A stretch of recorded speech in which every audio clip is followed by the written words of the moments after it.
కొత్తవలస విజయనగరం జిల్లా కొత్తవలస మండల కేంద్రంలో తుమ్మికాపల్లి గ్రామం వద్ద for the people charitable trust 13వ వార్షికోత్సవ వేడుకలు చైర్మన్ విశ్వనాథ్ హరికుమార్ ఆధ్వర్యంలో ఘనంగా జరిగాయి. ఈ కార్యక్రమానికి ముఖ్య అతిథులుగా శ్రీ సత్యసాయి దివ్యమృతం సభ్యులు డాక్టర్ సంతోష్ నాయుడు, శ్రీనివాస్, ప్రశాంత్ మరియు Venkateshwar, doctor Prashant, Medicover doctors, అదేవిధంగా పుష్పగిరి సిబ్బంది, ట్రస్ట్ సభ్యుడు గోపి విచ్చేశారు. చైర్మన్ విశ్వనాథ్ హరికుమార్ మాట్లాడుతూ ట్రస్ట్ స్థాపించి 13 సంవత్సరాలు పూర్తి అయిన సందర్భంగా ఈ రోజు నిత్యావసరాల పంపిణీ మరియు అన్నదానం, రక్తదానం, వస్త్రదానం మరియు ఉచిత వైద్య శిబిరం నిర్వహించామని అన్నారు. ఈ కార్యక్రమానికి శ్రీ సత్యసాయి దివ్య అమృతం ఆర్థిక సహాయంతో 45 మంది ఒంటరి వృద్ధులకు 12 రకాల నిత్యావసర సరుకులు పంపించేశామని అన్నారు. కొత్తవలస మండల తహసీల్దార్ ఆర్థిక సహాయంతో 2 నెలల పాటు నిత్యావసరాలకు 50,000 రూపాయల ఆర్థిక సహాయం అందించారని అన్నారు. ఈ కార్యక్రమంలో భాగంగా చింతలపాలెం సర్పంచ్ మాకేన సీతారామ పాత్రుడు ఆర్థిక సహాయంతో ట్రస్ట్ లో కార్యక్రమాలు స్పీకర్ బాక్స్ విరాళంగా ఇచ్చారు. వార్డు మెంబర్ అప్పికొండ శ్రీనివాసరావు ఆర్థిక సహాయంతో 45 మంది ఒంటరి వృద్ధులకు వస్త్రదానం చేశామని అన్నారు.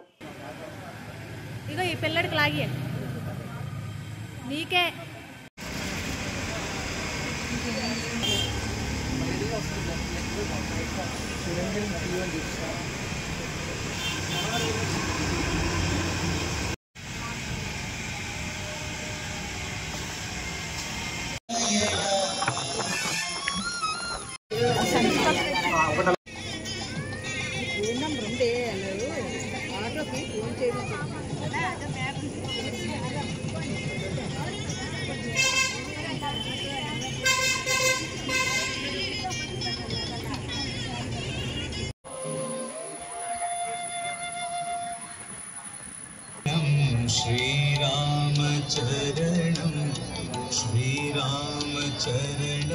भजे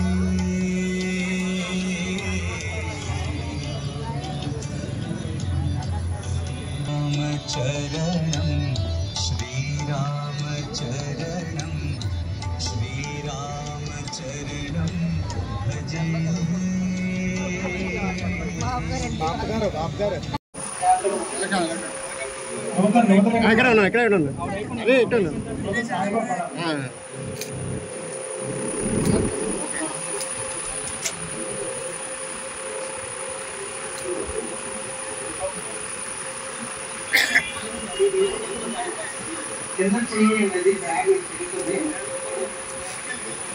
हम सभी लोग पढ़ने वाले कुछ ही रहते हैं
అరే వాళ్ళు మగవాళ్ళు ముగ్గురు ఉన్నారు కదా, వాళ్ళు ఒకటి ఇచ్చే కదా రెండు మనకి అన్నదానానికి మనకు సహకరించిన మాధవి వాళ్ళ అమ్మాయి గుడింక శ్రీయాద్య పుట్టినరోజు సందర్భంగా వాళ్ళ ఆర్థిక సహాయంతో, అదేవిధంగా మార్కెట్లో ఉన్న మహేష్ తండ్రి గారైన నరసింహరావు ఇద్దరు ఆర్థిక సహాయంతో, కోశీరామ్, అనిల్, అదేవిధంగా మా ట్రస్ట్ సభ్యులందరి పూర్తి సహకారంతో ఈ యొక్క అన్నదాన కార్యక్రమం చేస్తున్నాము. వాళ్ళకి ఆ బాబా గారి ఆశీర్వాదాలు, మీ అందరి ఆశీర్వాదాలు ఉండాలని మనస్ఫూర్తిగా కోరుకుంటూ అన్నదాన కార్యక్రమం జరుగుతుంది.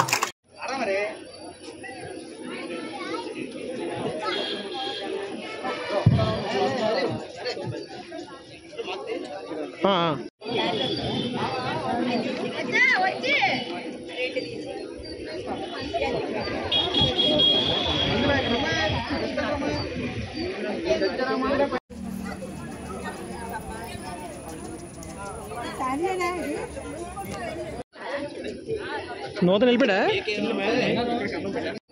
స్తోమత పట్టిస్తారు. మన స్తోమత బాగుంటే అంతే ఇస్తాను. స్తోమత బాగుంటే 100 ఇచ్చిన సేవ కూడా ఉందా లేదనేది నేను చూస్తాను. అలాంటి వ్యక్తులు నా ట్రస్ట్లో ఉన్న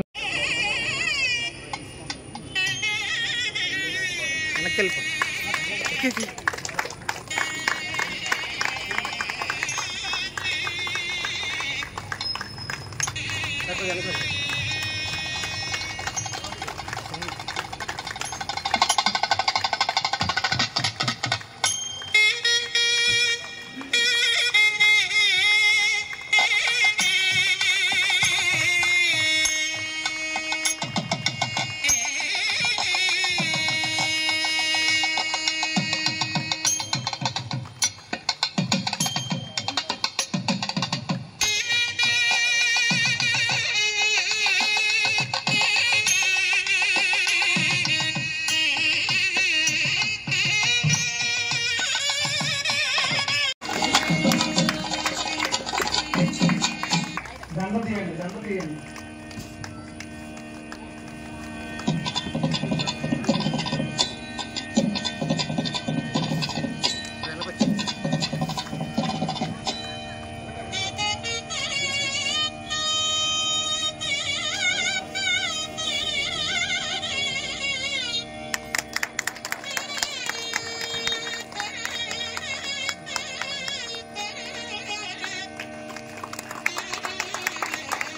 ప్రతి ఒక్క కొడుకు కూడా తల్లిదండ్రులు ఈ విధంగా భావించాలన్నదే నా ధ్యేయం. ఎందుకంటే వాళ్ళు లేకపోతే మనం లేము. వాళ్ళు ఉన్నంత వరకే మనం ఎవరైనా సరే. వాళ్ళు లేకపోతే మన జీవితం ఉండదు. ముందు దేవుడు తల్లిదండ్రులే, తర్వాత ఎవరైనా. ప్రతి ఒక్క ప్రతి ఒక్కరికి చెప్తున్నాను, తల్లిదండ్రులు గౌరవించండి. మీకు ఆ దేవుడి కన్నా ఎక్కువ ఆశీర్వాదం తల్లిదండ్రుల దగ్గర ఉంది. ఈరోజు ఎంతోమంది అద్భుతమైన మంచి మంచి ఉద్యోగాలు చేసే పిల్లల కన్నా మీ తల్లిదండ్రులందరూ ఇలాంటి పరిస్థితుల్లో చూడడం అనేది కొద్ది బాధాకరమైన విషయం. ఎందుకంటే చిన్నప్పటి నుంచి వాళ్ళు పెంచి పోషించి వాళ్ళు ఒక దారికి తీసుకొచ్చిన తర్వాత ఈరోజు మిమ్మల్ని ఇలాంటి పరిస్థితుల్లో ఉంచినప్పుడు హరిగారు లాంటి వ్యక్తులు ఎంతమందిని ఒక దగ్గరికి చేర్చి ఒక కార్యక్రమం చేయడం అంటే అది పెద్ద సాహసం అని అనుకోవాలి. చేస్తే 3 ప్రాణాలు కాపాడచ్చు. అలాంటి బ్లడ్ డొనేషన్ క్యాంపులు మేము గొప్పగా చేస్తున్నాం. దాంతోపాటు ఎక్కువ అన్నదానాలు చేయడం, రోడ్డు మీద ఎక్కువ అన్నదానాలు చేయడం మొదలుపెట్టాం. ఈ మధ్యకాలంలో రేషన్ వచ్చిన తర్వాత అది కొద్ది స్లో అయినా అన్నదానాలు ఎక్కువ చేసేవాళ్ళం. దాంతోపాటు మేము చేసి సుమారు 5 నుంచి 6 వరకు ఉంటాయి సార్. అనాథలు ఎవరైనా రోడ్డు మీద చనిపోతే వాళ్ళకి అని చెప్పి మేమే చూడండి, వాళ్ళు కొమ్ము కాసిన రోజులు కూడా ఉన్నాయి. పంచాయతీ ద్వారా మాట్లాడుతాం. ఇలాంటి కార్యక్రమాలు చేస్తూ ఉన్నప్పుడు 6 నెలలకు ఒకసారి 3 నెలలకు ఒకసారి చేస్తున్నాం. ప్రతి నెల కమిట్మెంట్తో కార్యక్రమం చేయాలన్నప్పుడు నాకు వీళ్ళే మైండ్లోకి వచ్చారు. వీళ్ళందరూ నిస్సాయ స్థితిలో ఉన్నవాళ్ళు. ఇందులో బాగా బతికిన వాళ్ళు ఉన్నారు, ఒకప్పుడు బాగా బతికిన వాళ్ళు ఉన్నారు, ఒకప్పుడు డబ్బు చూసిన వాళ్ళు ఉన్నారు. అంటే చేసిన పాపం అంటే కొడుకులు కండం. వీళ్ళు చేసిన పాపం ఏంటంటే కొడుకులు కండం. వీళ్ళు చేసిన పెద్ద పాపం ఇందులో కొడుకుల కండం. అంటే కొడుకులు కనీసారు, శుభ్రంగా వీళ్ళు కొన్నదంతా రాసి ఇచ్చేసారు. కొంతమందిలో ఏమీ లేకుండా నిస్సాయ స్థితిలో ఇల్లు కూడా లేకుండా గవర్నమెంట్ ఇచ్చిన 4,000 పెన్షన్ అద్దె కట్టుకొని గవర్నమెంట్ ఇచ్చిన 5 కేజీల రేషన్ మా ఫర్దర్ పీపుల్ రేషన్తో బతికిన వృద్ధులు. ఈ కార్యక్రమానికి వచ్చిన ముఖ్య అతిథులైనటువంటి సాయి దివ్యామృతం టీమ్ వాళ్ళకి చిన్న మన చారిటబుల్ ట్రస్ట్ నుంచి చిన్న చిరు సత్కారం చేయవలసిందిగా కోరుచున్నాం. అదేవిధంగా చూసుకుంటే ముఖ్యంగా ఒక ట్రస్ట్ నడపాలంటే నా ఒకరి వల్ల అవ్వదు. ప్రతి నెల మొదటి ఆదివారం వచ్చేసరికి నా పక్కన ఎవరొకరు ఉండాలి. అందులో మొట్టమొదటి వ్యక్తి మా నాన్నగారు. మా నాన్నగారు ఏంటంటే మార్నింగ్ 6కి లేచిపోతారు. ఇక్కడ వచ్చి టెంట్ ఎప్పుడు వేయాలి, కుర్చీలు అలగేయాలి, చుట్టూ చూస్తే ఎవరు ఉంటారు, ఆయన ఒకరే ఉంటారు. ఆయనే కుర్చీలు తీసుకెళ్ళిపోతారు, ఆయనే చేస్తూ ఉంటారు. మనం ఏదైనా కొద్దిగా ఎంగ కదా, కొద్దిగా మాకు అలా మేము ఫీల్డ్ మీద తిరగడం కొద్దిగా టైడే ఉంటాం. ఆయనే ఫస్ట్ వచ్చి ఈ విధంగా ఒక తండ్రి, నేను చేసింది MSc organic chemistry, MA journalism చేశాను. ఈ రెండు చేసి నేను ఎక్కడో మంచి కంపెనీలో సెటిల్ అవ్వాలి, మంచిగా 1,00,000 రూపాయలు బ్యాక్ శాలరీ తీసుకోవాలి. ఏ తండ్రి అదే కదా కోరుకుంటారు. కానీ నేనేం చేస్తున్నాను, ఒక మీడియాలో చేస్తూ అలా ఫ్యామిలీని నార్మల్గా రన్ చేస్తూ మీకు సేవ చేసుకుంటూ ఈ లైఫ్ని రన్ చేస్తున్నాను. ఏ ఒక్క రోజు కూడా నా తల్లిదండ్రులు ఏ రోజు కూడా నువ్వు సంపాదించట్లేదు, నువ్వు ఓన్లీ సేవ అని తిరుగుతున్నావు, ఏ రోజు కూడా ఒక్క మాట అనలేదు. అలాంటి తల్లిదండ్రులు నేను పుట్టినందుకు ముందు నేను అదృష్టంగా భావిస్తున్నాను. వాళ్ళకి జీవితాంతం నేను రుణపడి ఉంటాను. ఇంకా రెండో వ్యక్తి గురించి మాట్లాడాలంటే మా అన్నయ్య, ఇక్కడ నుంచి ఉన్న మా శ్రావణ్. వాడి గురించి చెప్పాలంటే వాడు సాఫ్ట్వేర్ ఎంప్లాయ్. వాడిది అన్ని నైట్ షిఫ్ట్లే సాఫ్ట్వేర్. శనివారం నైట్ షిఫ్ట్ చేసినంటే మార్నింగ్ ఆదివారం ఎలా రాగలడు? ఉదయం వరకు 5-6 వరకు చేసిన తర్వాత మళ్ళీ 7 గంటలకు ఇక్కడ రావాలి. ఈ వృద్ధులందరికీ వాడే ప్రవీణ్ నేను చిన్నప్పటి నుంచి బాగా ఫ్రెండ్స్, ఎక్కువ క్రికెట్ ఆడుతూ ఉండేవాళ్ళు ఇద్దరం కూడా. ప్రవీణ్ ఏంటంటే సడన్గా ఒకసారి నేనే షాక్. తన సేవా గుణం ఉన్న వ్యక్తే, కానీ నేను 12 సంవత్సరాలు నేను చేస్తాను. నేను ఒక 4 ఇయర్స్ నుంచి సుమారు 4 ఇయర్స్ నుంచి ఫౌండేషన్ అనేది స్టార్ట్ చేశాను, అన్నపూర్ణ ఫౌండేషన్. నాకు తెలిసి నేను కూడా వాడంత సేవ చేయలేను. ఎందుకంటే నేను నెలకి ఒక వారం రోజుల పాటు మైండ్ పెడితే మీ 45 మందికి నేను వేషం తెచ్చేయగలను. వారం రోజులు ఎవరో ఒక అధికారి మీద లేకపోతే ఎవరో ఒక ఎంప్లాయీ మీద ఎవరో ఒకరిని చేయాల్సింది. కానీ తను ఒక కామన్ మ్యాన్, తను ఒక పొలిటీషియన్ కాదు, తను ఒక 4 మీడియా రిపోర్టర్ కాదు, ఏమీ కాదు. కానీ రోజుకి 50 మందికి అన్నదానం చేస్తాడు. ప్రతిరోజు అన్నదానం చేస్తాడు. మీరు ప్రవీణ్ అని వెళ్ళి ఇన్స్టాగ్రామ్ కానీ యూట్యూబ్ కానీ నొక్కండి, మీకు ఆయన సేవలు చూస్తే కళ్ళని నీళ్ళు వస్తాయి. ఇందులో నాకు తెలిసి ఇందులో కొంతమందికి కూడా ఫుడ్ వస్తుంది అనుకుంటున్నాను మీ దగ్గర నుంచి. మన ప్రవీణ్ ఇస్తాడు, మా వృత్తిలో కూడా కొంతమంది ప్రతిరోజు హ్యాపీగా భోజనం వెళ్ళి నీట్గా చాప వేసి కూర్చోబెట్టి ఆకులు అందరికీ నీట్గా వేసి రోజు ఓపిక్గా 1 మ్యాన్, కనీసం వీడియో చేయడం ఉంటారేమో కానీ సేవ చేయడంలో 1 మ్యాన్ వంట వండేస్తాడు, ఆయనే మొత్తం చేసుకుంటాడు. చాలా కష్టం అలా చేయడం. దాంతో పాటు చాలామంది వృద్ధులకి ఇల్లు కూలిపోయి పాటలు కన్నాలు పడిపోయి వాటర్ కారిన పరిస్థితుల్లో చాలా గుడిసెలు ఉంటాయి. అలాంటి వాళ్ళకి గమనించి పెద్ద సోషల్ మీడియా ఇన్ఫ్లుయెన్సర్లు అలాంటి వాళ్ళు ఎవరైనా పట్టుకోవడమో లేకపోతే ఎవరైనా పెద్దవాళ్ళు పట్టుకోవడమో చేసి వాళ్ళకి ఒక చిన్న ఇల్లు ఏర్పాటు చేయడం.